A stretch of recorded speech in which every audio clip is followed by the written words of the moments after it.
how much of your inner child drives sort of the creative decisions that you make or life decisions that you make? I think my inner child is running this bitch entirely. Like my inner child is running this thing entirely. The second I stop having fun with it, what he said, I'll be done with it. That's the quote.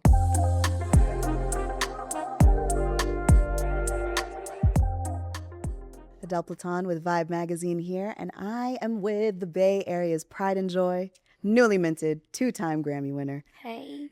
the incomparable Kehlani. Thank you for being here. Thank you for having me. I appreciate it. Well, congratulations on winning the gold at the Grammys. Thank you. Can you walk me through what that day and what that night was like for you? I mean, I got up really early. My producer kept texting me the night before, like, make sure you're on time, make sure you don't miss anything, because my category's in the pre-show, so you have to make sure, you get to have your carpet moment and you get to, see if you actually win this thing. We got up, we filmed a really cool thing for Vogue, I got dressed, and then I got there and I was finna pee on myself. I was so nervous. I sat down, we started watching some really cool performances, and I remember not knowing where we were in the list of awards being called off on the pamphlet. And I'm like, oh wait, I looked down and it's like, I'm next. And I was like, oh, wait a minute. And I just said a quick prayer and they called my name and I lost my mind, and I had made it just enough walking out of backstage when someone grabbed me and said, we're gonna just keep you right here for a second. And I said, wait, what does that mean? They were like, we have a hold, we have to keep you right here. And they called my name again. And I think I was just laughing hysterically at that point because it was so unbelievable to me. And then that night we had a rocking Grammy party. We had a time for sure. It's kind of like a spoiler that they kept you backstage in the holding area. Yeah, because obviously they know what's gonna happen, Right. but they couldn't tell me oh, stand right here because you're about to win another one. They were just like, we just have to pause you for a second. I remember being my ears perked up, what? I wonder what that means. For sure. But did you have any inkling that you would win a trophy or two that night? Did you have an acceptance speech drafted up? No, I shake when I read. If I'm talking publicly, I think I shake when I speak publicly anyways. But if I had to read it, the way I just envisioned my hands holding my phone like this or the piece of paper, and I was like, you know what? I don't really, it would be the same thing if I read it or said, because I'm just going to speak from my heart anyways, and I'm glad it worked out. Sometimes that's the best way to do it, just Yeah. on the fly. Yeah. I mean, how's your head and how's your heart 2 weeks removed from that? How do you feel right now in this moment? We partied all the partying we could do, but As me you and my should. team like to think of it as this isn't the championship. The Grammys wasn't the championship. Now we have to go actually, complete the championship, which is finishing my album and dropping my album and just kind of realigning my focus and, really thanking God for the moment and allowing it to humble me and recenter me and, give us a really big moment of gratitude in between all the hard work that we're doing. It's nice to be recognized and seen and received. So we're just kind of sitting in that and letting it fuel us to finish, and I'm done, so. I mean, you've been singing since you were 12, 13. Was the Grammy always part of the vision board? I think it was on and off. I was really little and I was like, yeah, trophy, that's crazy. This means they think you're the best.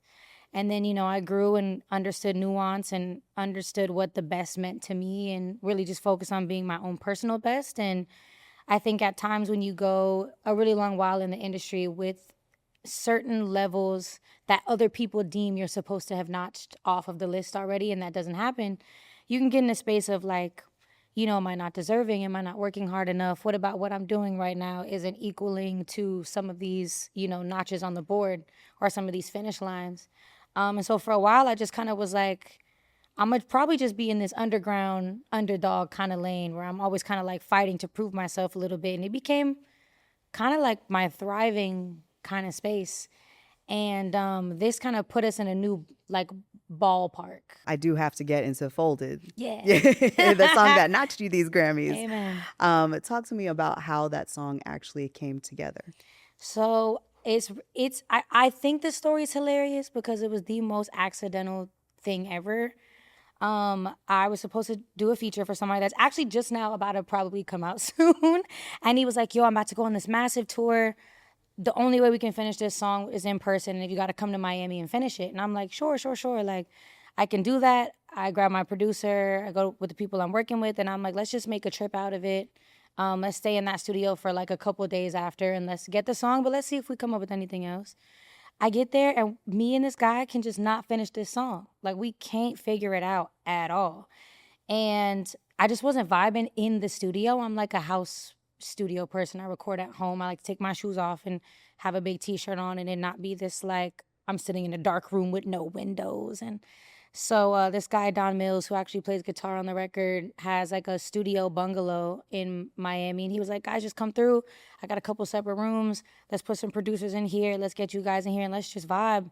And Dre Harris came and had this beat from DK the Punisher. And it was the first beat that I heard when we got in the house. And I was like, you might have to bring me that in the other room. Like, just bounce it out and give it to me. He bounced it out and gave me the song. And it was the first, I think, complete song that we made in that Miami trip. But we kept listening to it. Like, we'd go home and we'd drive home and we listen to everything we made every day. And that'd be the one we'd be like, I'm tripping, or do you guys want to hear that one again? Like, should we run it back? Should we start it over? And I just remember calling the label and being like, I know right now everybody's looking for like this summer smash and like the banger to, shake ass to on the yacht. But like, I kind of got a little jam. Like, I want to tease it. I want to put it out. And they were super for it. They super supported it and was like, sure, if this is what you want to do, like, let's rock. And then it just, here we are. It took its own life. So there were almost like little signs that it would be massive. There were these little things that just felt like, am I tripping or this is really good? So you got to be a fan of your own work too, or else no one else is going to be a fan of it. I think it's a great song, and everybody a part of it also is incredible people. And I think we just had no agenda in that room. Like, we weren't like, let's make your next single, let's make your next song that's coming out. We were like, let's just make music. And we were giggling and laughing the whole time, and out came the song. That feels like the best situation Absolutely. For that to have happened. That's the only way I want to create, for sure. And then as far as, technicality, you are delivering a vocal masterclass on that track. Thank you. Lyrically, what was the story that you were trying to convey? It's so funny because it's like the song's been out for like 7, 8 months. How long? Like 9 months? It's 8 months. And people are still confused about what it's about. They have their own interpretation. In the beginning, the first lines I say is so silly of me to act like I don't need you bad when all I can think about is us since I seen you last. I know I didn't have to walk away. So I'm stating in the beginning of this song, I probably overreacted. Something happened. Yes, it hurt. Yes, it was hurtful. We have something to talk about. But like, maybe I was tripping for blowing it up out of proportion. So maybe do you want to come over? And I'm using your clothes as bait. I was nice. I do have them. I didn't sell them on Depop. I didn't give them to my little brothers and sisters. You know what I'm saying? I have them. Maybe come by and get them, and we can speak about it. And then the I'll let your body decide part is like a double entendre for when you feel intuition in your body when you're around someone and you're like, okay, this feels good. I can do this again. I feel safe here. Or, it's a little like, and if we get it cracking, I'll let your body decide if it's worth it. You know what I'm saying? But I think overall it's a pretty mature emotion. It's not this black and white, oh, you messed up, now come over, let's ignore everything. It's like a sticky, ooh, this is an in-between. Like, we both are kind of messed up, and how do we get to the root? So, what kind of themes or conversations do you want to start? Because I feel like this is the centerpiece of your upcoming album, right? What are some of the themes and the conversations you wish to start with this album? I think I used to be a really black and white writer, but I was also a super young girl. And it used to be very like, if I was hurt, it was like, F you, I'm hurt, this happened, you got me messed up, I'm getting over this, I love myself. Or it was like, I messed up so bad, I'm trash. I just don't think that's real. I think you get to, an adult age. I'm 30, and now I'm like, wow, all these situations have so much nuance. There's so many emotions. There's so many feelings. Some of these songs, I'm acknowledging both of our issues. Some of these songs, I'm saying, dang, and maybe I didn't even care that we both had issues, or I would do it again, and I know that sucks. Like, there's just more conversation in the conversation. Like, that's just the truth. There's more words to be had. There's more points to make, and it sounds a lot more mature in the way I'm singing about love than I would have my first project when I was 19. So Just calling in people to have these crucial conversations, yeah, just like basically. look at yourself. It's not going to be black and white. I don't think I think that's kind of where we're at in the world is there's so much polarization of like everything that's going on, and a lot of these conversations are going to require us to keep uncovering and like talking about things in depth and having nuance, and hopefully that we're all growing in that direction. For sure. I do have to say that there are so many names attached as far as collaborations Yeah, probably go. my most I feel collaborations like ever. you put up a bat signal and everybody came running to Folded work was with the bat you. single, Yes. signal. Signal. So, talk to me about this collaboration that's happening with Usher. Yeah. How is that going? It's so cool. So another funny story, I'm probably gonna end up having to tell this story a lot as well, is I had another song with Usher, and then I went on this like Apple Music radio thing, and I shit you not, my producer goes, "We got an Usher collab, y'all," and I said, "You want to spill the beans right now?" And he said, "Yeah, forget it, let's spill the beans." I'm like, "We got an Usher collab, y'all. We're having a whole interview about it." We go on pause. We take a break. Usher FaceTimes me, and I'm like, "Yo, you're either like watching right now live or like the fan page has told you that quickly that I just said your name." He's like, "I don't know what you're talking about, but I don't like the song." I said, Wow. and this was actually like one of the coolest things I've got to experience because in saying he didn't like the song, he said, "But I really believe in you as an artist. I really love what you do. This just means I want to get the right song." And this is me saying, let's keep pushing and let's keep writing until we find the right song because I don't think this is the song that will showcase us the best. That was really inspiring to me. I went over, to see and hear music, to see him and his wife and hear music like 2 more times after that. And we were sending a bunch of songs back and forth, and we were getting songs from other people, and we landed on the song. And I love this song. Word to Babyface and Dixon and Chris. And I think it's great. I think he sounds fantastic. I think we both do the cool little like Usher rap sing thing in it. So that's my favorite part. And I overall just can't believe I have a song with Usher. I mean, it's incredible that he FaceTimed you in the exact moment that that news I'm dropped. like, did I That was the speak you up? universe And speaking to you. my heart sunk to my ass. But Cause then he was like, it's not this one. yes, But there's going to be something. it was the coolest like big bro thing probably I've ever experienced in the industry of someone being like, no, no, no, this is a moment to be transformative and a moment to like lock in and be artists, not to be like frazzled, like, what are we gonna do? So it was really cool, really inspiring. And then you got the legend, Dionne Warwick, on the line. She is excited to be in the studio with I know. you. They Tell like, me about how that came about. well, I think she's like just in a space of wanting to work with new people and like always being hilarious and being open and like reaching out to us and making her comments on what music, what's happening in music. And she just happens to like my song, and she reached out, and her son called me, and being on the phone, I was like, is this really happening? Like, I'm just sitting on FaceTime with Dionne Warwick, and we're gonna make some music. So Incredible. I'm receiving all the things the bat signal has to offer.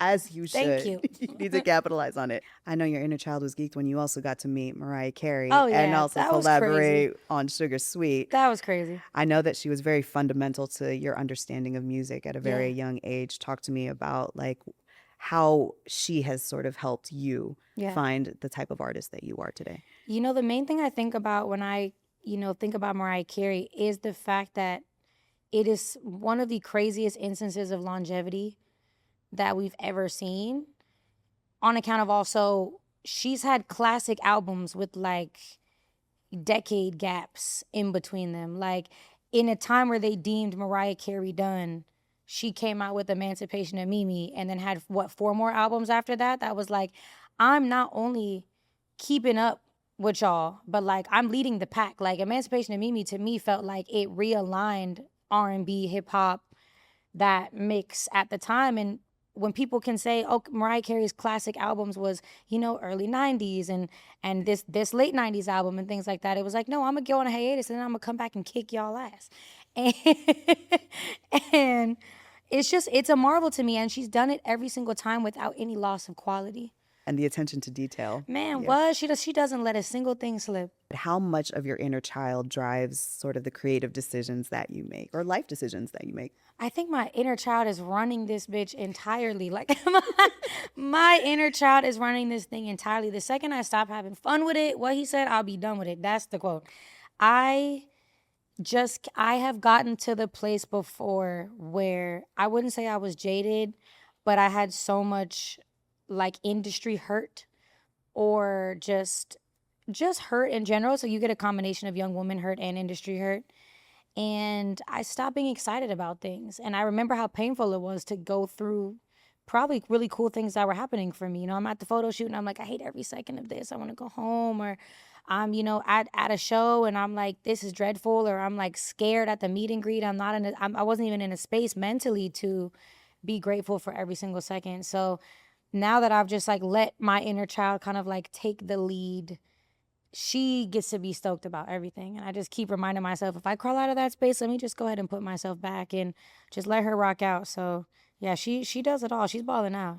I mean, I see that in you as well. Like, you're very intentional in the things that you I curate, try. from your tours to your album covers. Like, everything is very homegrown. I'm really glad that you see it that way. Well, how do you see it? Almost everything for me, oddly enough, is like, it's always the miracle that pulls through. It's like we will be so intentional and plan something out. And I'm sure my team could be somewhere laughing at this right now, but like we will go really hard and plan something out. And then the super hyper plan thing sometimes just falls apart. And it's that thing where it's like, go pick up your camera. Let's just go run around and get that real quick. Ends up being the magical thing that works for me. And it's just a little whimsical, very God driven situation. And I try to be super intentional sometimes. Hopefully now we got our heads on our shoulders a little bit and we can, keep the boots on the ground. But a lot of it has just been the things that come, on the whim, and it does the best. I mean, it sounds like life. Yeah. Hello. Say it again. Going back to the collaborators that you have, you've also booked some time with Jimmy Jam and Terry Lewis, Yeah. Tank, Neo, Jonte Austin, Ryan Leslie, Yeah. James Fauntleroy. Like, this is insane. Yeah. You're putting together an elite R&B, like, Avengers Yeah. crew. Was that the intention? You know what? I'm not tooting the horn of me. I'm gonna toot the horn of the song. There are ingredients in the song that we were able to take from our favorite historical like R&B like layouts. And I think what a lot of people have said to me in reaching out to work, like these legends have just been like, we're really excited about this because this sounds like what we love to do. And a lot of them have expressed, over the years how much R&B has changed sonically, and what the general public has demanded of us has become simpler and simpler and simpler. It's gotten trappy, it's gotten sleepy, it's gotten like, and that's not to place the blame anywhere. I've contributed to, R&B being less extensive and detailed than it is, about to be again right now. And they're like, wait a minute, we get to come out and play?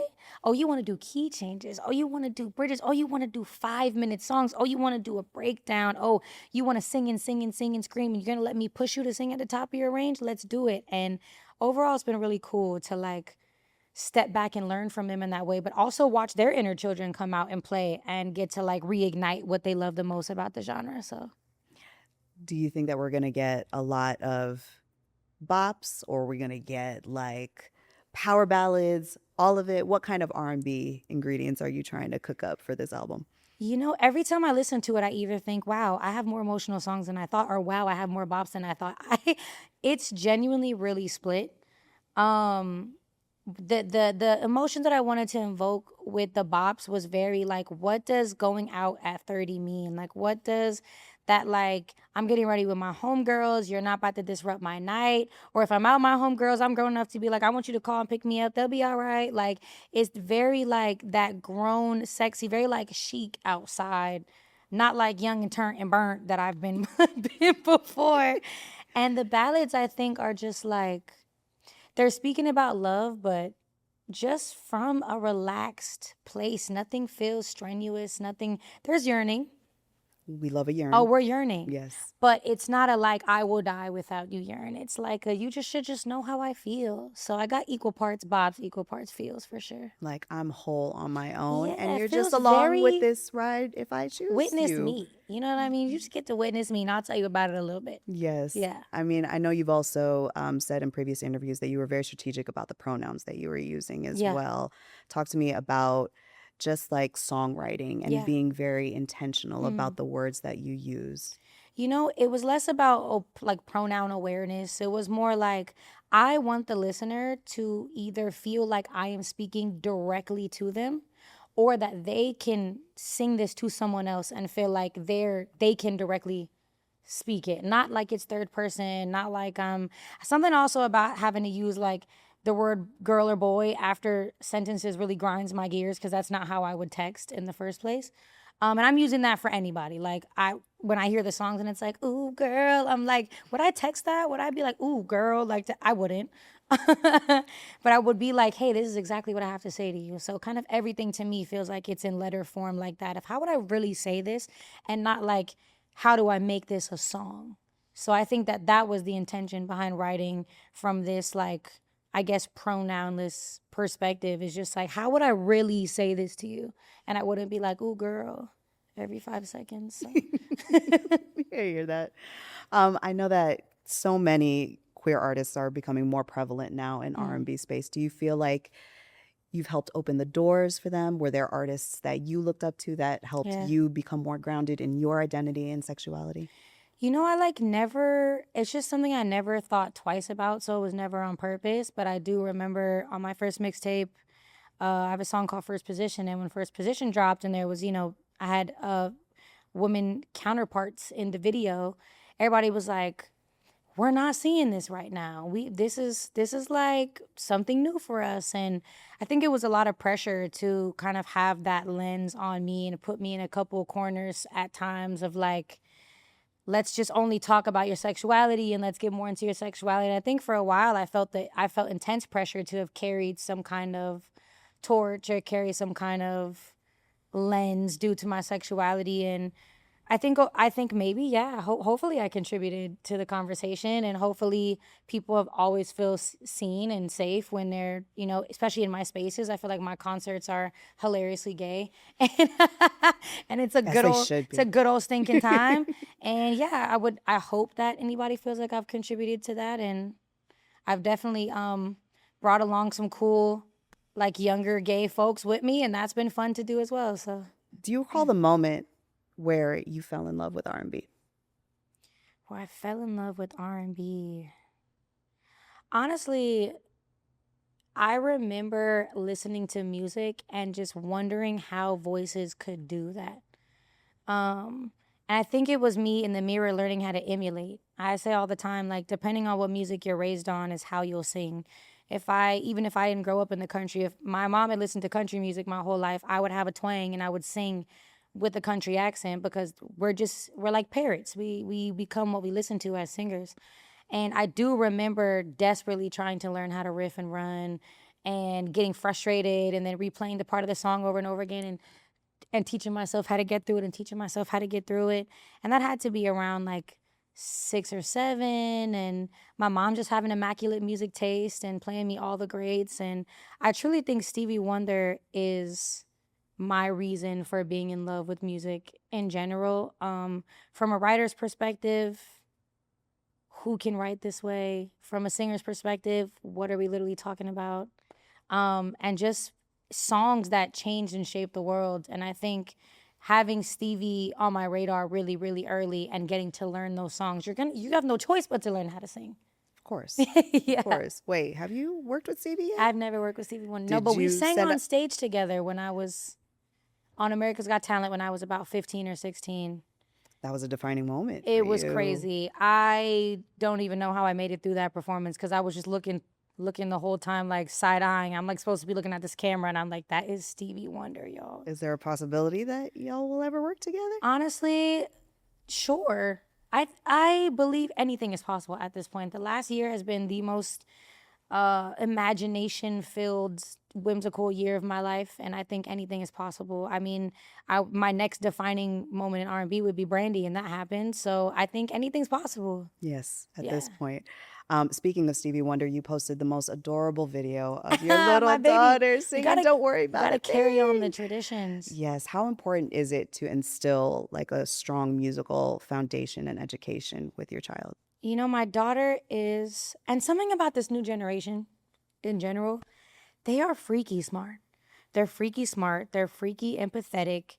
They are super curious. They ask questions that we couldn't even have fathomed. They have access to all these things.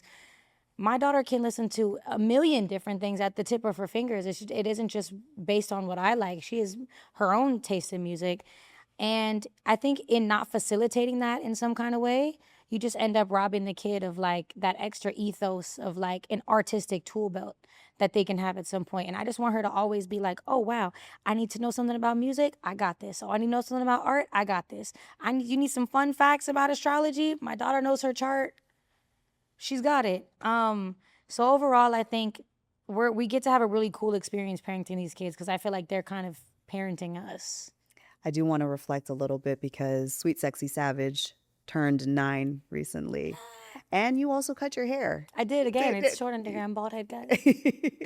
Talk to me about what the core memories that you formed during that era of Kehlani. Oh my gosh. Was I 20? Yes, I was ma'am. 20 and I had finished the music. And right when I was finishing the music, I had one of the largest heartbreaks and worst times in my life. It was actually probably one of the worst years of my entire life. And I got completely wrecked and completely blindsided and then had to rebuild. And by the time the label was like, the music's got to come out. Like, you've been sitting on it. You took your break. Life got crazy, but like you can get up again. It was the bravest thing I think I've ever done in my life because I was terrified. I wanted to quit music. I didn't want to drop anymore. I was sitting on my debut album, and I was like, I think I quit actually.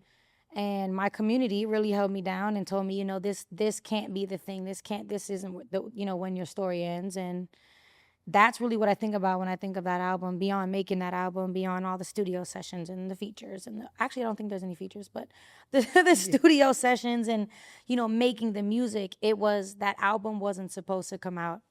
And through doing that and facing those fears and touring through those fears and kind of like getting reaffirmed that I could do this every night on that tour, I was like, okay, I have the strength to keep going. And I often think about, the me that needed all that grace and all that support and all that like, mental health awareness and all these things that I'm able to kind of have right now. I really needed that back then, but doing it alone kind of gave me the opportunity to like even accept what I could be, receiving right now. So Well, I think we're all very grateful that you continue to power through and you didn't give up at that turning Thank you. point because now we're here. Here we are. Yes, exactly. Talk to me about the decision to cut your hair again. I should come with a warning label that says basically, if I have a bob and then I dye the bob brown and then somehow that lands me at ginger, then that means I'm gonna have a pixie cut. And the brown landed me at ginger, which fried it. And I said, I am not scared of this. We're just gonna do it again. And I went pixie, and then my pixie was acting a little dead. And I said, you know what would feel really good right now? I'm gonna shave my head. And it's funny because it happened a couple of days literally before my Saturn return was over. So I kind of felt like, you know what? I'm going into this like new astrological period. It's about to be the Lunar New Year. Like, I'm gonna shave my head, and all of that from the last 3 years just kind of needs to go with it, and I'm comfortable to just grow it out again. And yeah, it's under here. It'll be popping out soon. It's completely bald headed right now. So I mean, I'm convinced you can rock any style, even with no hair. But talk to me about your Thank you. 30s as well, like just entering that and undergoing this sort of transformation holistically. It's really funny talking to people who like don't believe in astrology, and then people who do believe in astrology, and people who don't, they're like, yeah, something happened when I was 28 and now I'm 30 and like it's completely different now and I don't know what that was. And I'm like, well, you did go through a Saturn return and it was hell. It was rough. I got turned upside down. Okay, girl, I got done in. But it was lessons that no matter how they came, I needed to have them, and I needed to transform, and I needed to see. I needed to knock down all these, versions of myself that I had pillared, and I needed to clear out just all the fog, all the junk, all the dust. I need to just wake it up and turn the lights on and be like, all right, this is what's really going on around here. So turning 30, just carrying that clarity, carrying that groundedness and this root in God and this faith in myself and this health and this wellness, that's just my 30s. I want to be 30, flirty and thriving, but I also want to be like healthy and clear and have discernment and patience and like grace. So those are my 30 prayers for sure. You also posted about your mental health diagnosis of bipolar disorder when you Yeah. turned 30, how much of that contributed to just changing the way that your life looked, whether that was internally or externally. We were just talking about this today on the way here, funnily enough. When you finally have the tools, you have the diagnosis, but then along with the diagnosis comes the work. You don't just get diagnosed and it's like, well, now you know what's going on. It obviously should spark a mental health journey. So upon getting diagnosed and I got medicated, I also, different forms of therapy, somatic healing, but also I gained this tool belt of awareness that's like, okay, I've been at this crossroad before. I kind of am recognizing signs of what's happening. I'm starting to recognize my symptoms. I'm starting to recognize my triggers. I'm starting to learn what kind of life I have to lead as a person whose mind is different, that I can't have led how I used to, like everybody else. So, I think being young and you have no sleep, you're getting no sleep, and you're ripping and running around, and you're awake at all hours in the studio, and you're drinking and smoking in the studio, and then you get on the flight, and then you don't sleep again, and you're partying and you're recording, and everything is just so. That is a recipe for being hell on earth. Like, that is just a recipe for a manic disaster. And then having access to all these people, and all these people having access to you, and you're helping all these people and everybody. It's you become like a tornado. I think any regular, normal, sane person is already a tornado in this scenario. Most people can't imagine being in this position. You add a bipolar diagnosis on top of it, and you're kind of always teetering this line of like, nobody really knows how to help you, because nobody knows if this is just a part of a life that they can't understand, or if something is wrong with you and you need help.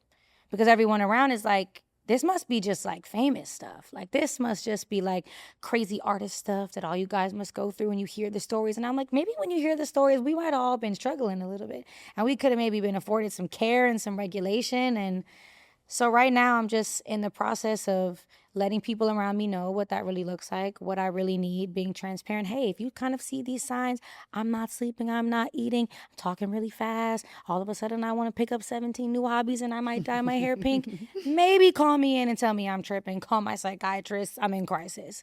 And I say all that to say, like, I think we're all dealing with things, especially in the state of the world, that are going to become very heightened. And this tool belt is going to have to become something that's visible to other people around us, so we can all be better community to each other and helping. Because I think we just too often be like, that person is crazy and we don't really know what's going on. But I think we all just need a lot more help. So I'm in process of just being like, hey guys, actually, let me let you in. If I need help, please let me know. Because bipolar people, we usually don't know. I kind of teeter the line of like, I'm getting the hang of, okay, I'm peeping, what I said, I'm not sleeping, certain things are happening. But if I'm in crisis, God forbid, like, somebody help me out. So that's my 30 focus.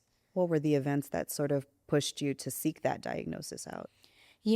I was losing it. The biggest trigger that I think catapulted the worst, like, episodic time period was the beginnings of really understanding the genocide that we were witnessing. And getting to a point where I was reaching extreme paranoia of like everything and everyone, and I'm having a hard time going outside. I'm having a hard time being in my house. I think people are outside of my house. I'm yelling at the phone every day, being like, I don't thinking that, you know, me shaming everybody and being so angry, it's just going to teach everyone. And then it's not. And so it's making my paranoia and my anger worse. And watching babies get blown to bits, like that should do something to you.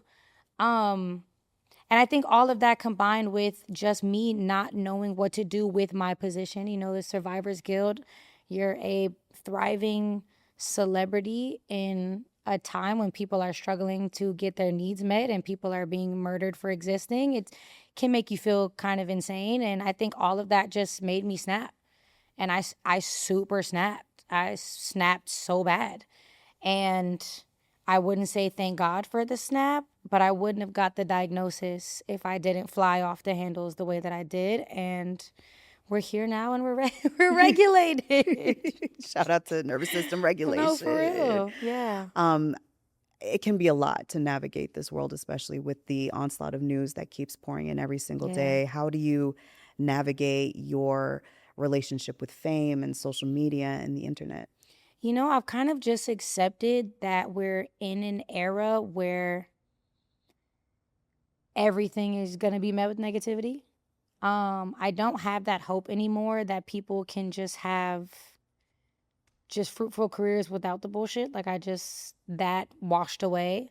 I see people like who I deem as like perfect angels getting ripped to shreds for nothing. As soon as I was like Olivia Dean discourse, like I'm out. I quit, you guys. Nobody knows what they want and all this shit isn't real. Once I accepted that, I've been cool. But I think for a really long time, I had a really hard problem with people misunderstanding me. Like it was the bane of my existence. I'm like, bro, I swear I'm here bearing my heart, pouring my heart out, exposing myself. I promise you, I think I'm like saying the right things. I'm thinking, you're asking me a question and I'm considering 7 of the right things I should say before I say it. Let me make sure I'm not getting canceled by this or this or this or this or this. At some point, you realize it's not real. And no matter what you say, no matter how you present, you can't prevent any reaction that's gonna happen. So once I like the shackles of being understood freed me, which I think had to go with my Saturn return, I was like, oh, let me just make some damn music and just live my life. So that's where I'm at with it now. Just making my music, staying offline, enjoying what I can enjoy, being grateful where I can, and like all that other shit you guys can argue amongst yourselves because it's not even real. I mean, you do come out and post a little thirst trap here and there. You know, I mean, I still got to let you know, body still tea, still intelligent, still care about people, and then I go back in my corner. That part. What is Kehlani's algorithm like? You know what? It changes all the time. It's been really hilarious lately because I have some hilarious people in my corner who are sending me things all different days. But my preferred algorithm is like, I want to see how the waves are doing. I got to see the surfers. Have to. I gotta have hope core. I need to see baby animals and happy babies and like people coming home from war and shit. Like I gotta see shit like that. Probably those random like explain. Like there's an account called Explained and it does all the like random. Here's an emotion, a name for an emotion you didn't know existed. I like shit like that. Please keep me away from the drama. Keep me off the blogs. I don't care what so and so's doing. Chances are it's not even true. I don't want to see the streams. It's all dystopian to me. I participate where I have to participate, but I kind of just want to learn the cool shit and see the cute babies and be out. I feel you. Yeah. Safe space though. Do you ever fall for the AI slop, or can you discern between the real and the fake? It's crazy because some of it I can't. And I'm like, I'm a child of the internet. I grew up on the internet. I have a keen ass eye. Like, I know I should be able to see this. And sometimes I'm still like, especially the ones of like people, like famous people, I'm like, no, you could have totally made this video, but you didn't. And that is horrific. For real. I don't think people are thinking about the real implications of it. But, you know, here we are. I mean, talk to me about that a little bit. Like, what should we be considering as we sort of get into this, AI I saw generation? porn of myself. I saw porn of myself that I don't know how it made it on Instagram. I saw myself come out of a selfie and into doing something horrendous. And I just thought, wow, like people's children are on the internet. people's parents, their mothers are on the internet, teenagers are on the internet. You can just do this. You're probably doing this to everyone. You're probably doing this to children. People are going to get framed. You can frame anyone to do anything. You can place anyone in any scenario, and that's just completely dangerous. You know, they're calling people now with other people's voices and saying like, I have your kid kidnapped, and it's the kid screaming in the back, and they're like, give me $500,000. I just, it's the implications that we're not thinking about that are like the nasty, gross ones that I'm like, in this current state in the world, like, it's just, that's too much power to do bad shit. For sure. And I think the White House is getting away with all the AI shit too. Like, that's diabolical. What are we doing? That part. I mean, how do you balance sort of, you know, making sure that your mental health is sane, but also staying in tune with what's going on around you? I try not to be Superman.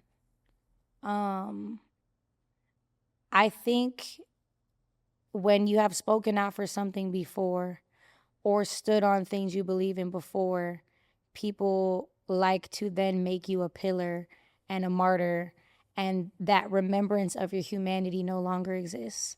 That remembrance of like, oh, okay, that person also has to wake up and go about their day-to-day life and be okay, and they're not just a data bank of traumatic events that are happening in the world that whenever we say, how do you feel about this, they should have 6 paragraphs ready. And for a while, I was like, no, this is my job. This is what I'm supposed to do. At any given moment, every single time a thing happens, even if, you know, the lady walking across the street, someone stole her dog, I should be ranting about that on Instagram as well. And it really drove me up the wall trying to keep track of and keep up with everything.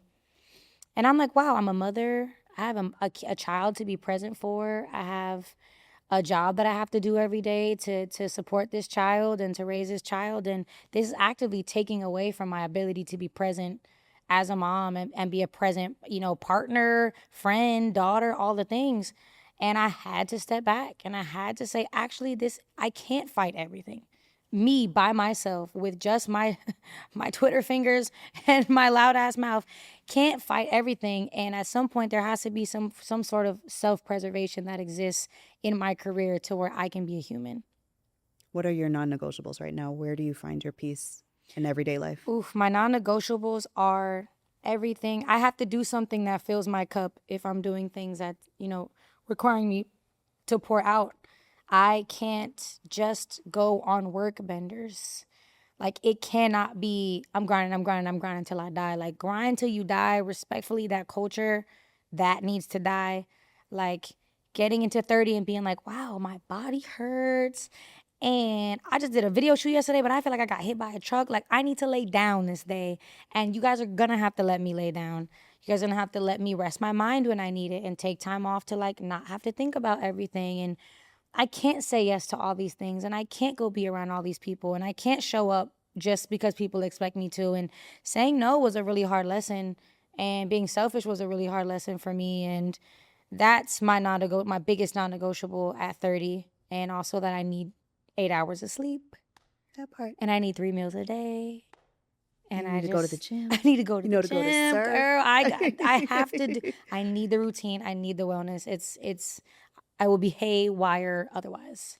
Any wellness tips and tricks that you would like to share with the good people so that we can all be on the same wavelength as you? You know, I started listening to subliminals some months ago when I sleep. I go on YouTube and I'll just look up like a sleep subliminal, and they'll have all different kinds. There's like one for like, you know, regulating your health. There's some for, you know, having abundance and prosperity. There's some for just like self-confidence, whatever you feel like the area of your life you need to work on. And I really just put it on YouTube, and then I plug my phone in and I make sure it's loud enough, and I go to sleep with them. And it's like subconscious training of the mind. So I'm into seeing how that's working for me. And it's been months, and I feel pretty good when I wake up. If it ain't broke, keep doing it. I was like, don't fix it. I'm fixing it. I think I'm rewiring it. Yeah, for sure. So you're on your 5th studio album. It's going to be your 9th project overall.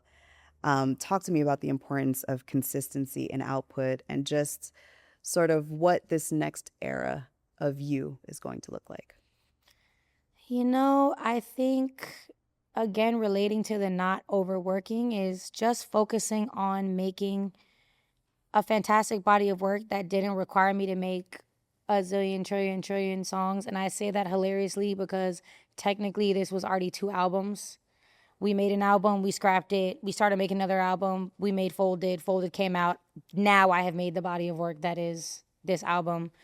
But I was talking to everybody about how, like, I think maybe Justified was made in like 6 weeks. I think Thriller was made in maybe 6 weeks. I think Confessions was made in a short period of time. I'm thinking, like, if you know what's good, make the art, focus on making the songs that exist really, really well. And you don't have to make 500 songs to get, the 16 track project. You can just get the 16 and get through it. And that was really fun to do, is just make each song high quality. And I want people to walk away from this era saying, there's quality in that. And that is my baby. For sure. I mean, how do you sort of decide what's going to make the final cut? Like, how do you know when something It's feels really complete? hard. It's really hard. There's a couple songs on this album that came in swinging at the last minute. Like in the last seconds, I was like, we kind of forgot about this one. This one's kind of nice. What if we do a reproduction? Or what if I rewrite this second verse? Or maybe I just need to sing it with more feeling in this part, and like it'll make sense to me. And that was probably the funnest part, is like noticing which ones that I felt like maybe had any sort of lackluster or made me feel like they repeated anything else, and having to let those babies go and just bring other things back and fine-tuning other things. It's kind of like mad scientist work a little bit. But it came together for sure. I'm really proud of it. What do you hope this project says about the state of R&B as a whole?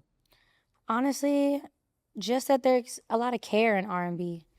I don't think that people think about R&B as technically as they should. And it's a conversation I need to be careful with my words in, because I feel like I don't want it to sound negative. But for a while, people deemed R&B really, really easy and sleepy and boring if it didn't have some kind of alternative edge that made it like this cool hipstery, like alt kind of R&B. They wouldn't call it genius or groundbreaking or anything like that, or they hadn't since the 90s, and then we started getting like R&B futuristic kind of things that was making this, this is now genius.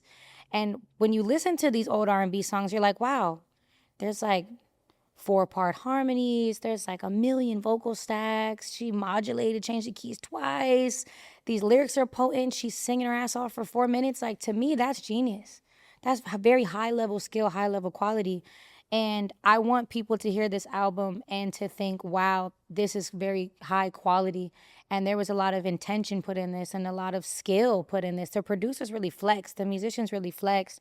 People keep hearing the album and saying, I've never heard you sing like this before. I didn't know like you could push your range in this way or push your voice. And I just want people to take away that good quality R&B is actually genius, and it deserves to be respected at its core without having to be changed or modified.